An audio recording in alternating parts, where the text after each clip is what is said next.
Hi, and welcome to the Movie Health Podcast. We talk about movies and mental health. This is AJ, Hey, I'm Kathryn. and today we're talking about some of the movies that we've recently watched. Bit of a random mix, I think. Uh, I'm keen to know what you've watched recently, and whether or not it's a new movie or something you've revisited. So what have you watched lately? I watched a few films and only, I guess, some stood out to me. So I want to talk about Dream Horse, The Ninth Gate, Barbarian, finally, Hmm. and Barbie. Okay, yeah, cool. I've so unfortunately I didn't see Dream Horse, Okay, um, yeah. but I think I've definitely seen the rest. That's for sure. Mhm. Um, and so where would you like to start? Okay, so let's talk about. Okay, so what did you think of Barbie? So I watched that in the cinema. I did the whole Barbenheimer thing. I found it hilarious. It was actually quite insightful. Hmm. And there were certain scenes that I found really powerful. Yeah. And I think it was just done really well. Hmm. And I loved Margot Robbie as Barbie. I think she was excellent. And everyone who was casted, I think, did a great job. And I guess watching that film, it was empowering, and it also makes you think, like it makes you reflect on womanhood and what it is like to be a woman in the world. But also, it was also empathetic to like the masculine and the struggles in on that side as well. So I thought it was done really cleverly. Yeah, no, I agree. I went to see Barbie with my wife. Oh yeah. We had a not really a date night, but just a night out at the movies and then dinner with friends. Hmm. I agree. Like it was really entertaining. It was really well designed, and the cast was great. Margot Robbie and Ryan Gosling are such a good pairing. Yeah. Um, both such talented actors. I love how they had a really strong supporting cast. Yeah. um, to be honest, I have never really been a Greta Gerwig fan, Okay. Yeah. controversially or not. I I find a lot of her movies quite uh, uh, on the nose a little bit with their Mm. intention. However, I thought the use of uh, Barbie world and Barbie as a character and as a well known toy. Um, you know, a very clever device to talk about some big themes. Hmm. And as you said, in particular, womanhood. My wife really enjoyed it. She found it really funny. At the I can say she did roll her eyes a few times in a few parts of the movie, but Yeah. overall, yeah, it was a really entertaining movie. Funnily enough, um, the Ken character, Mm. what Hmm. I've heard, and in particular from I have a how old is he? He's probably 16, 17 year old nephew, and he really struggled with the Ken character. Okay. He actually became quite upset, and angry by the Mm. way the Ken character was portrayed, which I thought, I mean, that's not good. You don't want that. I don't think it was the intention of the Hmm. movie, but there was something about maybe how strong, uh, how strong of a uh, position Ken was put in, where he was a fairly um, you know two-dimensional character, and then he went through Right. his own discovery, and then became Yeah. more of a three-dimensional character and going through a crisis. So I thought that was really interesting. Hmm. Um, Hmm. I don't know the details, but uh, yeah, I thought Interesting. yeah.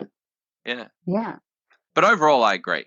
Like Mm. it was really entertaining. I'd like to see it again. And I'd definitely like to see Ryan Gosling and Margot in a movie together again. I thought they were great. 100%. Yeah, yeah, Yeah, yeah. I yeah. think he stole the show, and a lot of people do agree with that as well. Like it was just so funny. It was pure entertainment. I think he didn't take it seriously, but at the same time, yeah, the film was like so self-aware. Mm, And yeah, like I think it was done so well. I was pretty impressed with it. mm. Yeah, self-aware is a good note. I mean, I think Greta Gerwig wrote it was co-written with her husband, who That's it. is Yeah. Mm. Noel. Noah Baumbach. Yeah, I don't Noah know if I'm Baumbach. saying his last name right. Yeah. Yeah.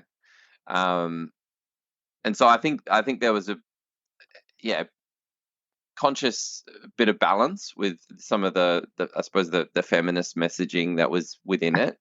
Mm. Let's say that, but yeah, I mean, I also think one of my favorite characters. It wasn't Uh, Will Ferrell, was it? no, the Michael Oh, Cera. Alan. Yeah, Alan. Yeah, Alan. Alan was great. Yeah, great. I think it was good to have him again to create that balance, to create the self awareness of how ridiculous some of it is. Um, so I thought that was a really good addition. Yeah. And it's such a powerful brand. Um, my we've definitely got a dream house within our Mm. house. Oh, yeah. And the Barbie brand is still alive and strong. But no, I agree. It was a good definitely a good experience at the cinemas. Yeah. Yeah. Did you want me to continue or did you want to talk about yours? No, no, you keep going. So how about let's talk about Barbarian since it's a film that you brought up, a while ago, and then I finally watched it not that long Yeah. ago. And I know what you mean now. Like I see how great it is. It was also a very intelligent horror film, I think. Mm, And it had like so many elements to it. It was quirky. It was very unexpected. Yeah, unpredictable. And I really like Bill Skarsgård's character. yeah. It's fascinating. I guess don't want to have spoilers or anything, but No. I guess he was not what you expect. I guess it was like it was framed in such a way that you would think he was a certain way, and it was just like wow. And the main actress, I don't think I've seen her before in films. She was new to me, but I also think it was really great. Mm, Like the character that she portrayed and. I think it was, I mean, like you and I both love horror. We have a whole episode dedicated to it. And I think yeah.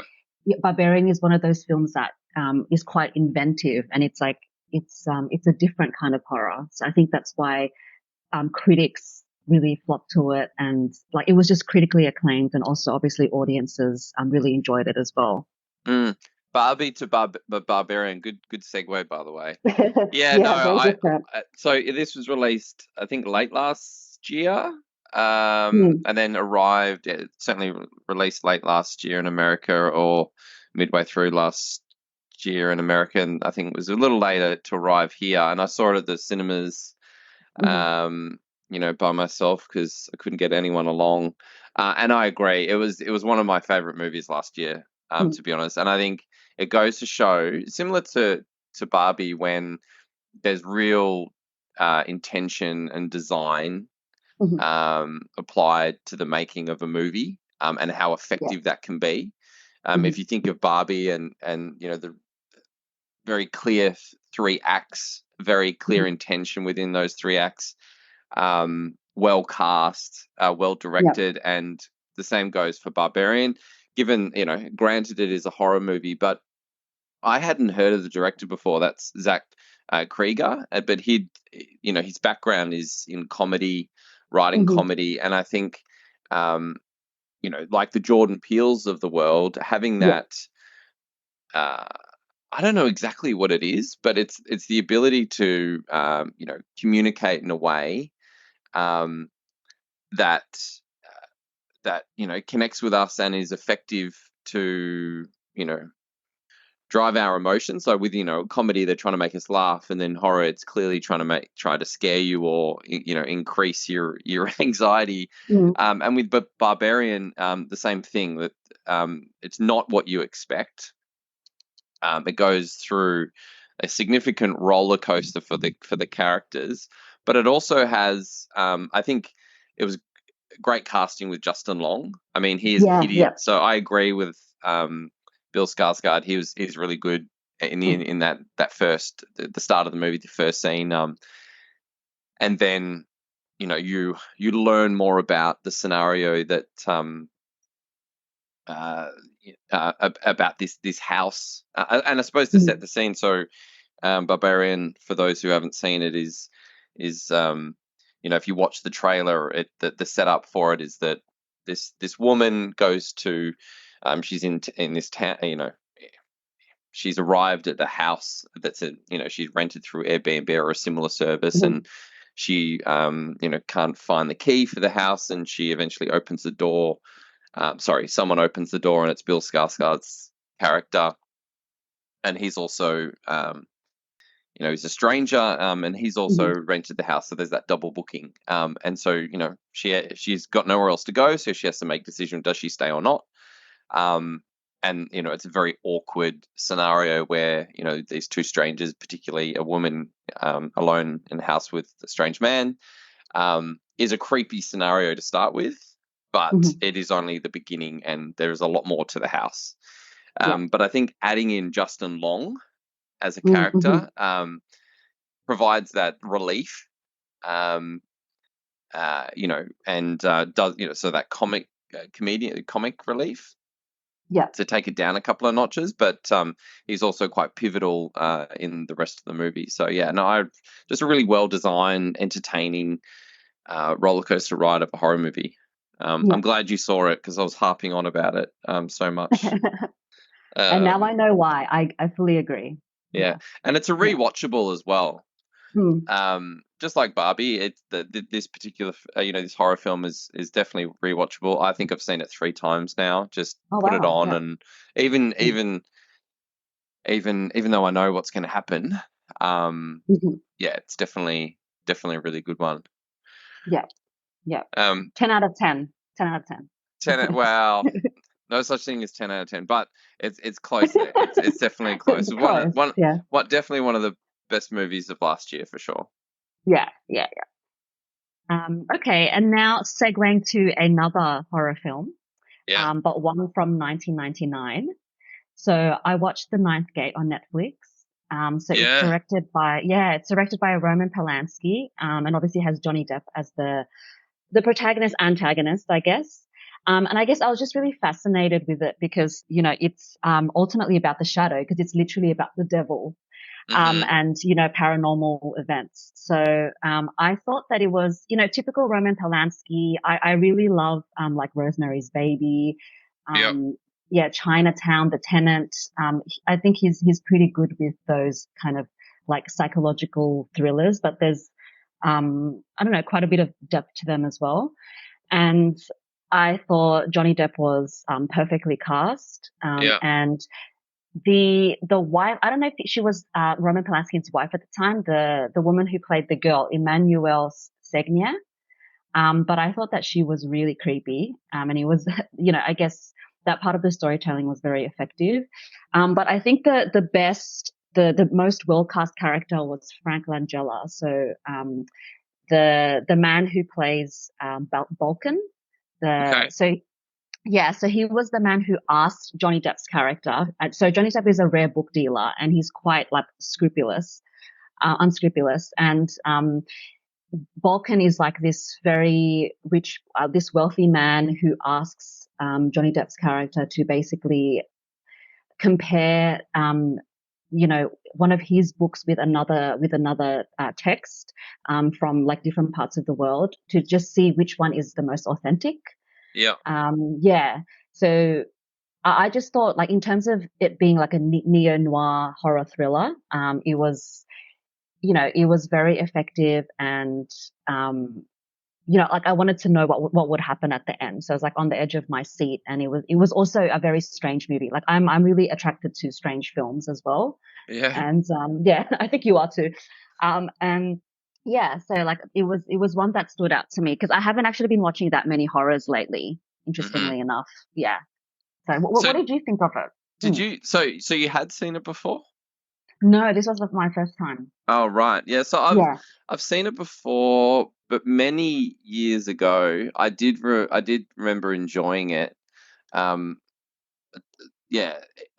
Again, a type of movie that is definitely rewatchable.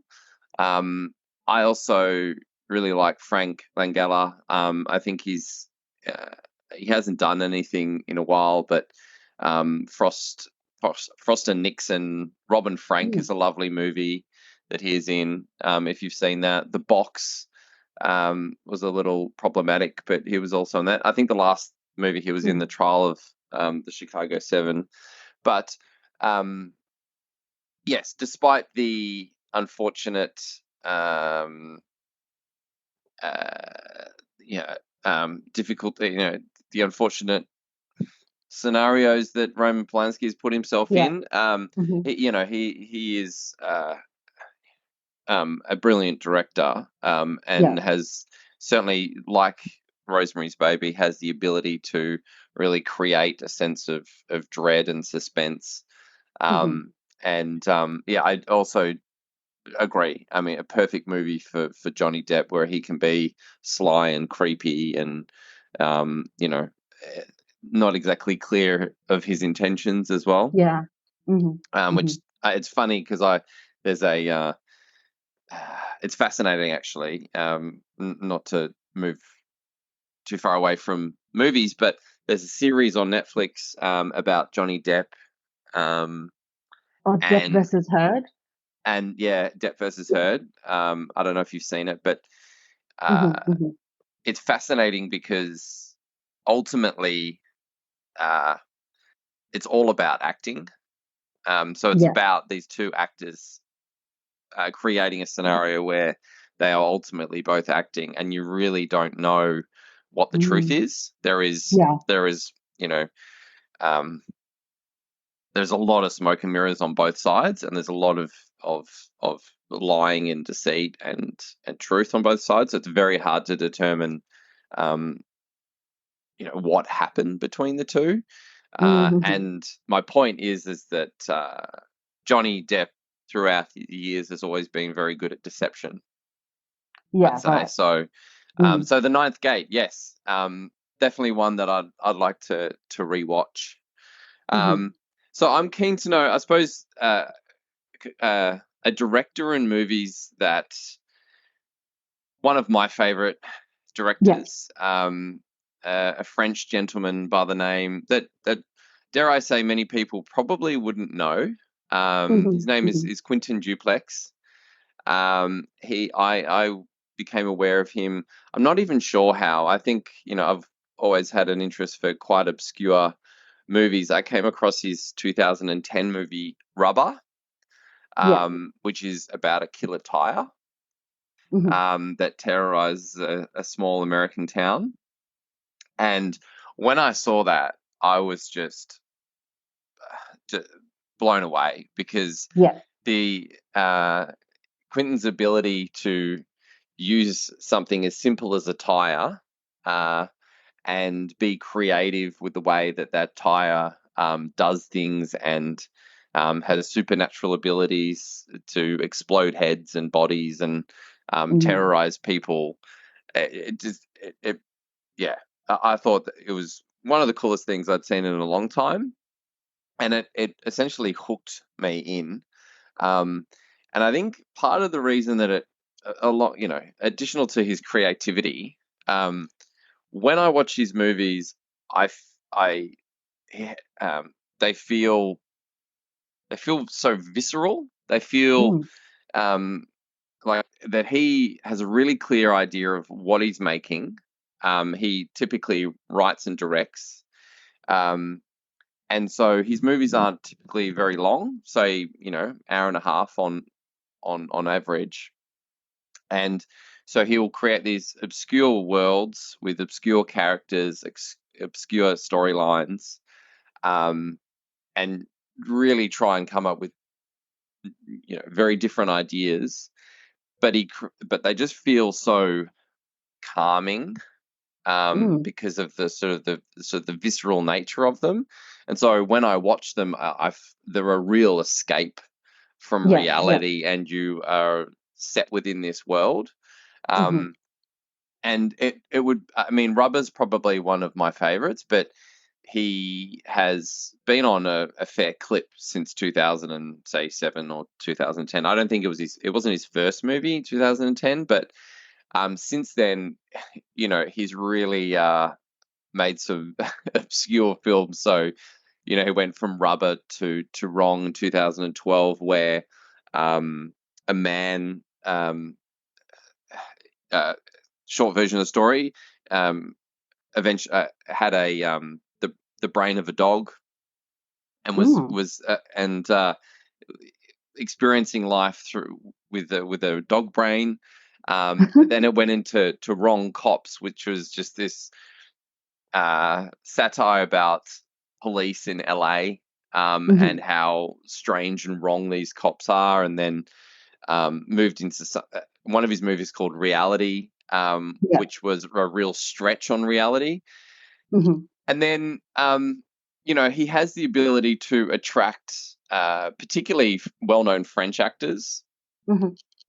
So Jean Dargen, or Hmm. Jean Dargen, who did The Artist. Well Yeah, known, he yeah. won an Oscar for that. And he he starred in a movie called Deerskin, about this Mm. man's obsession with a deerskin jacket. Hmm. Uh, and I just love his movies. And did you end up watching one of them, or watching a bit of them, or is it too Yeah. much? Well, I watched a bit of Mandibles, and that was fascinating. Two guys Yeah, trying to domesticate a fly. yeah, Very yeah. out there idea, yeah. And I saw trailers for pretty much most of his films, and I am intrigued. I am Oh intrigued. my God. Um, Yeah. and the thing is that my husband is French, but he hasn't heard of this director. And I even asked my Oh right. mother-in-law, and she had to read up about him. So and they love film. So I think it's interesting. Like you said, like not many people know about him, but I guess like his work, his work is worthy of like more appeal and like people watching them. So from the trailers that I saw, that they're very fascinating, and I can see why they're an escape and why they'd be kind of like. It's interesting that you said that they're so obscure, but they also are like soothing in a way. That's really interesting Yeah. to me. Yeah. And uh so yeah, I was so excited because I own most of his movies on DVD, but then every so often a few of them are hard to get, and he has a mix between some movies are in American actors, and completely in English, but others are in French. And so I did Hmm. a double header the other night. One movie, 2022, Incredible but True, which Hmm. is in French, Hmm. and it's a really simple premise, but it is, I'd say, sci-fi in Hmm. genre. So it's about a couple that buy a house, and in the house, um, it has the ability to um, uh, go into the past, so you can Hmm. reverse time. And so I suppose that's a good place to start. And then the other movie I watch is Smoking Causes Coughing, and that's a riff on like a superhero trio Hmm. that has a rat as their how Charlie's Angels has Yeah. as Yeah. the guy that organizes all their missions, and they promote that smoking is bad, Mm. and particularly because it's in French, it Mm. has a like sort of a, not gravitas. What's the other word for it? Sort of a, it feels more pure, because he's in his natural language. So yeah, Mm. one of my favorite directors. I love watching his movies. Mandibles is yeah, pretty obscure, but yeah, in terms of escapism and switching off and Yeah, watching movies to make you feel good, he's definitely up there. With and I'd say I'd get a similar feeling with Paul Thomas Anderson as well. I yeah. feel as though I can watch a lot of his movies again, because he has this ability to, like plenty of other directors, just create these unique worlds. Hmm. Um, Hmm. so yeah, I mean, my contribution today is just to fly the flag and share Quentin Duplex, and highly recommend his movies. And yeah, I'd really like for you to watch a couple of them, maybe even go with some of the French movies. He's Yeah. the last two movies that I mentioned are both on Amazon. Okay. Um, so give them a go, and yeah, watch them with your husband if you can, and let me know let me know what you think.